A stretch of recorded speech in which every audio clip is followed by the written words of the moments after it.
According to data analysis firm Newzoo, Chinese app revenues in 2016 dialed in at around a staggering $12 billion US, and this was split between two major competitors.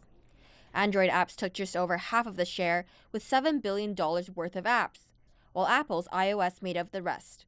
But market analysis firm App Annie says the iOS app share was bigger than suggested figures, generating closer to half of the entire market. I think the government is trying to help a lot for the startups, the entrepreneurs to succeed. The key is to have the right business model. For decades, products made in China have been stigmatized as low-quality goods when compared to the Western manufactured counterparts.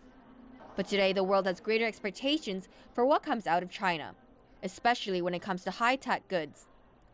The likes of Baidu, Alibaba, and Tencent have all left their marks on the global stage, but China still has more to offer.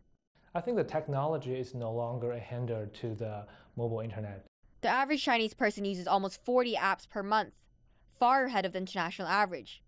But for any outsiders trying to get a piece of the pie, it might be hard.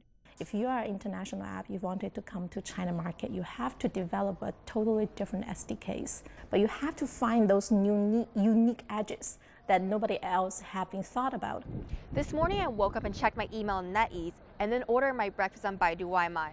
I paid for my breakfast on WeChat Pay and decided to call for a cab to work. I used Didi to call for a cab, but then decided that the traffic was so bad and hopped on an OFO bike instead.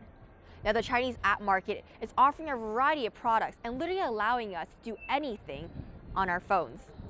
Internet users in China reached 668 million in June 2015, almost 90% accessing the internet on a mobile device.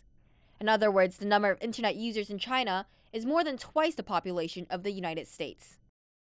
View, a Chinese video enhancement app that is less than a year old, has already acquired more than 10 million users worldwide, with more than 1 million daily users.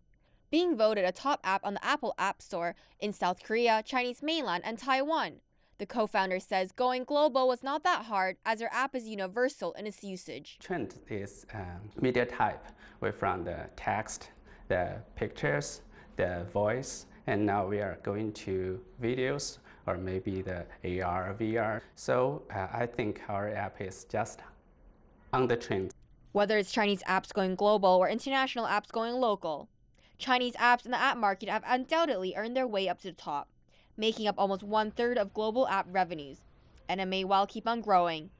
Grace Zhao, CGTN.